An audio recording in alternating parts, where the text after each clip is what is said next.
आफ्नो जन्मदिन भनेको कसलाई खास लाग्दैन र कसलाई विशेष लाग्दैन र है।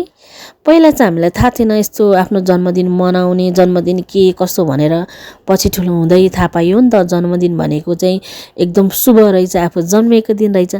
त्यस्तै आज हामी जाँदैछौँ एउटा जन्मदिनमा। कुरा के भन्दा चाहिँ हाम्रो माइला बाजे आप्पा यो वर्ष पुग्नु भएको छ 96 इयर्स। यही उपलक्ष्यमा हामी जाँदैछौँ उहाँलाई भेट्न, उहाँबाट आशीर्वाद लिन। भिडियो मार्फत भन्न चाहन्छु बाजे आप्पा जन्मदिनको धेरै धेरै धेरै शुभकामना, सुस्वास्थ्य तथा दीर्घायुको कामना गर्दछु सम्पूर्ण भगवानहरूसँग। हामी 3 नातिनी र एउटा नातिको तर्फबाट फेरि पनि जन्मदिनको शुभकामना। हे एभ्रिवान, नमस्ते, welcome back to my mini blog. I hope so हजुरहरू सबैजना सन्चै हुनुहुन्छ होला है।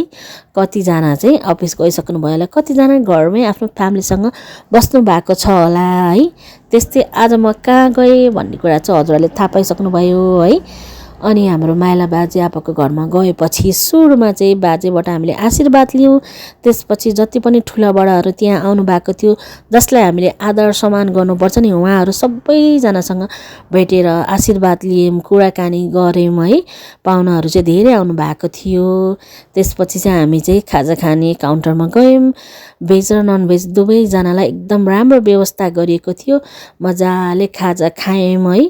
पाहुनाहरू फेरि पनि आइराख्नु भएको थियो। त्यसपछि बहिनीलाई छोड्न म बाटोसम्म गएँ, ऊ चाहिँ अफिस गयो है। त्यसपछि म फेरि वापस आएँ अनि आथीहरू आफ्नो घरमा जानुभयो, कतिजना त्यहीँ बस्नुभयो। Thank you for watching, enjoy, happy birthday बाजे आप्पा।